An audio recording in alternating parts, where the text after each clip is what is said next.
नमस्कार दोस्तों, कैसे आप सभी। वेलकम वंस अगेन इन विद्यादान वैदिक मैथ्स क्लासेस। आइए हम फिर से शुरू करते हैं अपने वैदिक मैथ्स की अमेजिंग जर्नी। राइट। हमने लास्ट टाइम क्या पढ़ा था?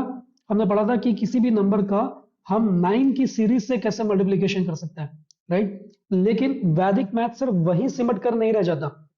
कैसा भी मल्टीप्लिकेशन हो, हर टाइप के मल्टीप्लिकेशन के लिए वैदिक मैथ्स के पास कुछ ना कुछ ट्रिक है।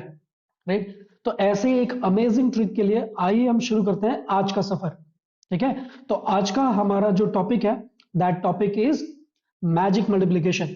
यस, एक जादुई मल्टीप्लिकेशन हम सीखने वाले हैं, लेकिन टर्म्स एंड कंडीशंस के साथ, है ना। वो मैजिक मल्टीप्लिकेशन कुछ पर्टिकुलर चुनिंदा नंबर्स पे ही काम करता है। और किस टाइप के नंबर पे काम करता है, आइए चलिए देखते हैं। तो सबसे पहले हम लोग कुछ स्पेशल नंबर्स की बात कर रहे हैं। और वो स्पेशल नंबर्स क्या है? हम दो नंबर्स का मल्टीप्लिकेशन देखने वाले हैं जहां पर इनिशियल डिजिट का सम है ना, इनिशियल फर्स्ट डिजिट्स का जो सम है दैट इज 10, और जो लास्ट डिजिट है वो सेम है। ठीक है। तो जैसे अगर मैं बात करूं 38 और 78 की, अगर मैं इसका मल्टीप्लिकेशन करना चाहूं तो सबसे पहले आपको यह देखना पड़ेगा कि क्या ये नंबर उस क्राइटेरिया में फिट होता है। अगर मैं इसकी बात करूं तो आप देख सकते हैं कि इनिशियल डिजिट्स 3 और 7, इन दोनों का ही जो सम है दैट इज व्हाट, 10। और जो लास्ट वाली डिजिट है वो दोनों ही सेम है, वो दोनों ही डिजिट 8 है। राइट। तो आपको करना क्या है? बहुत ही आसान सा काम। आपको सबसे पहले 3 और 7 को मल्टीप्लाई कर लेना है। 3 7 जा 21, और उसमें आपको जो लास्ट वाली डिजिट 8 थी उसको ऐड कर देना है। सो 21 प्लस 8 दैट इज 29। ये तो आ गया आपका पहला पार्ट। अब बात करते हैं दूसरे पार्ट की। दूसरे पार्ट के लिए आपको कुछ नहीं, बस लास्ट टू डिजिट्स 8 और 8 को मल्टीप्लाई कर देना है, and that is 64।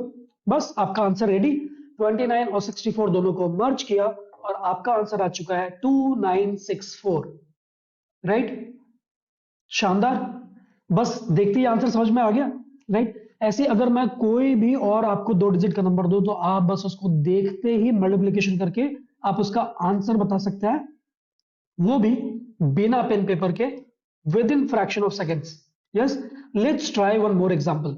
Suppose you want to multiply 25 and 85, but before multiplying just observe कि क्या ये उस क्राइटेरिया में फिट हो रहा है। तो हाँ, शुरू के डिजिट्स 2 और 8 का सम 10 है और लास्ट के डिजिट सेम है। आपको करना क्या है? 2 8 जा 16 प्लस 5 दैट इज 21 एंड 5 5 जा 25, सो 2125 that is your answer. Easy. Right. देखते हैं नेक्स्ट क्वेश्चन। ये क्वेश्चन आप ट्राई करो अपने मन में। 5 सेकंड दिया आपको। 67 और 47 का मल्टीप्लिकेशन क्या आने वाला है? 1 2 3 4 एंड 5। आई बिलीव आपका आंसर ऑलरेडी आ चुका है। राइट। आपको 6 और 4 को मल्टीप्लाई करना था, जो आपको ऑलरेडी आता है। राइट। 9 तक की टेबल किसको नहीं आती? सबको आती है। सो 6 4 जा 24 प्लस 7 दैट इज 31 एंड 7 7 जा 49, सो 3149 that is your answer. Yes, let's try one more question. Suppose 88 and 28। अच्छा, अभी तो फिलहाल आप क्या कर रहे हो कि आप वो चेक ही नहीं कर रहे हो कि ये उस क्राइटेरिया में फिट होता है या नहीं, क्योंकि ऑब्वियसली बात है कि सर आपने अभी अभी वो ट्रिक पढ़ाई है तो हम उसी के क्वेश्चंस कर रहे हैं। लेकिन इन जनरल जब भी आपको नंबर मिलेंगे तो आपको ये ट्राई करना पड़ेगा कि क्या ये उस क्राइटेरिया में फिट होता है। तो सबसे पहले 88 और 28 को मल्टीप्लाई करने के लिए आपको 8 2 16 प्लस 8 करना होगा, that is 24, and 8 8 64, 2464 that is your answer. Easy. Now let's try next question. 69 into 49। देखो, इनिशियल डिजिट 6 और 4 दोनों का सम 10 है और लास्ट के डिजिट 9 और 9 सेम है। तो अगर मैं मल्टीप्लिकेशन करूं तो क्या आएगा? 6 4 जा 24 प्लस 9 दैट इज 33, 9 9 जा 81, so 3381 that is your answer. Yes, let's try another question. Suppose you have 77 into 37. Initial digits are making the sum 10 and last digit 7 and 7 that is same, right? So 7 3 जा 21। क्या करना है आपको? इस 7 को और 3 को दोनों को मल्टीप्लाई कर देना है। सो 7 3 जा व्हाट, 21 प्लस 7 28 एंड 7 7 जा 49, 2849 that is your answer. Easy. फिर से देखते हैं एक नया question. Suppose you want to multiply 44 and 64। क्या करना होगा? इनिशियल डिजिट का मल्टीप्लिकेशन और लास्ट वाले डिजिट का सम। 6 4 जा 24 प्लस 4 दैट इज 28 एंड 4 4 16, 2816। क्या आप भी इतनी जल्दी कर पा रहे हैं? I believe yes, right. बस आपको ये छोटी सी ट्रिक याद रखनी है और आपके बड़े बड़े मल्टीप्लीकेशन यूं चुटकियों में हो जाने वाले हैं।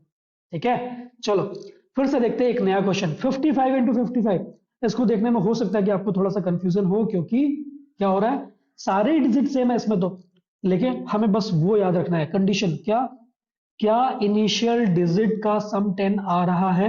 यस। क्या लास्ट डिजिट सेम है? यस। सो हम करेंगे क्या, 5 5 25 plus 5 that is 30 and 5 5 25, so 3025 that is your answer. Now let's multiply 42 and 62। Suppose we are multiplying 42 and 62। आपने क्या किया, इनिशियल डिजिट का सम तो 10 है और लास्ट डिजिट भी सेम है। आपने 6 और 4 को मल्टीप्लाई किया, 6 4 24, और आपने दो ऐड भी कर दिया और वैल्यू आ गई 26। यस। अब अपने लास्ट की दोनों डिजिट 2 और 2 को मल्टीप्लाई किया और वैल्यू आ गई 4। ठीक है, अब कॉमन सेंस से सोचो क्या आंसर 264 होने वाला है? Obviously not, right. ये तो 4 डिजिट का नंबर आएगा। और ये कैसे होगा, क्योंकि हम जब 2 और 2 का मल्टीप्लिकेशन करेंगे तो अगर वैल्यू सिर्फ 4 आ रही है तो हम लिखेंगे इसे 04। तो जो आपका आंसर बनेगा that will be 2604। It should be a 4 digit number. Yes. ना, हमें यह पता चल गया कि कभी भी जब हम लास्ट वाले पेयर का मल्टीप्लिकेशन करेंगे that should always come in 2 digits. तो अगर कभी एक डिजिट आया तो हम क्या करेंगे, एक जीरो लगाकर उसे 2 डिजिट का बना देंगे। अच्छा, हो सकता है कि किसी के दिमाग में आए कि अरे सर अगर ये 3 डिजिट का आ गया तो भाई 3 डिजिट का तो ये आ ही नहीं सकता। क्यों? क्योंकि ये मैक्सिमम डिजिट क्या हो सकता है, 9, और ये भी मैक्सिमम क्या हो सकता है, 9। तो यहां पर मैक्सिमम जो प्रोडक्ट है वो कितना आ सकता है, 9 9 जा 81। तो 3 डिजिट का तो आएगा ही नहीं, या तो 2 डिजिट आएगा या तो 1 डिजिट आएगा। 2 डिजिट आएगा तो ठीक है, अगर 1 डिजिट आएगा तो जीरो लगा के उसे 2 डिजिट का नंबर बना लेंगे, राइट। चलिए अब हम देखते हैं next question.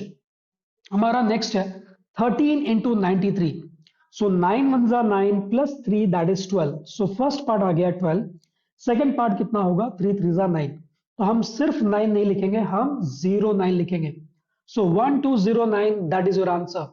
Next question 22 into 82। I believe सारे लोग कर रहे होंगे। 8 2 जा 16 प्लस 2 18। पहला पार्ट आ गया 18, दूसरा पार्ट कितना आएगा, 2 2 जा 4, लेकिन सिर्फ 4 नहीं, 04। So the answer will be 1804। Now next question 83 into 23। 8 2 जा 16 प्लस 3 19, और लास्ट वाला जो पार्ट है दैट विल बी 3 3 जा 9। So the answer should be 1909, isn't it? यही आ रहा है ना सभी का? फिर से देखते हैं। तो अब तो क्वेश्चंस की जर्नी खत्म हो गई, अब क्या करें? तो आपके पास अपने मन से कितने भी क्वेश्चंस बना सकते हो, राइट। बस इस क्राइटेरिया का फॉलो करना है, इस क्राइटेरिया को याद रखना है कि इनिशियल डिजिट का सम 10 और लास्ट वाली डिजिट सेम होनी चाहिए। ये सारे मेथड जो भी हैं ये सब हमें वेदों से मिले हैं। तो हर एक मेथड के लिए कोई ना कोई सूत्र है। अगर आप ये सूत्र याद रख सकते हैं तो बहुत बढ़िया बात है, अगर याद नहीं रख सकते हैं तो it is just only for your general knowledge. आद्यम आद्यन अंत्यम अंत्यन, मतलब the first by the first and the last by the last. मतलब आप शुरू के डिजिट्स का मल्टीप्लिकेशन कर रहे हो, इनिशियल डिजिट्स का मल्टीप्लिकेशन कर रहे हो एंड लास्ट वाले डिजिट्स का मल्टीप्लिकेशन कर रहे हो, यही इसका सूत्र है, राइट। अच्छा, कई लोग के मन में ये हो रहा होगा कि सर आपने ये बताया कि अगर इनिशियल डिजिट्स का सम 10 है और लास्ट वाली डिजिट सेम है तो क्या करता है। लेकिन अगर मान लीजिए उल्टा सिनेरियो हो गया फिर, कि अगर इनिशियल डिजिट सेम हो जाए और लास्ट वाली डिजिट का सम 10 हो तो क्या होगा, तो ये हम देखेंगे अगली वीडियो में। तब तक के लिए आपको केस 1 जो मैंने बताया है इसके बहुत सारे क्वेश्चंस अपने से ट्राई करने हैं, अपने दोस्तों के साथ ये ट्रिक्स शेयर करनी है ताकि उनका भी नॉलेज बढ़े, right. So keep learning, keep enjoying, this is our website, so visit our website for more information and please हमारे यूट्यूब चैनल को भी क्या करना है, लाइक सब्सक्राइब और जो कुछ भी होता है वो सारी चीजें कर देनी है। और वीडियो पूरा देखना है, कोशिश करनी है कि वीडियो पूरा देखें। ऐसा नहीं कि बस एक क्वेश्चन देखा, अच्छा अच्छा हमें तो ट्रिक समझ में आ गई, नहीं, हमें पूरा वीडियो देखना है तभी हम इसको अच्छे से अप्लाई कर सकेंगे। Okay, so that was all for today's session. Keep enjoying, keep learning. Bye bye everyone.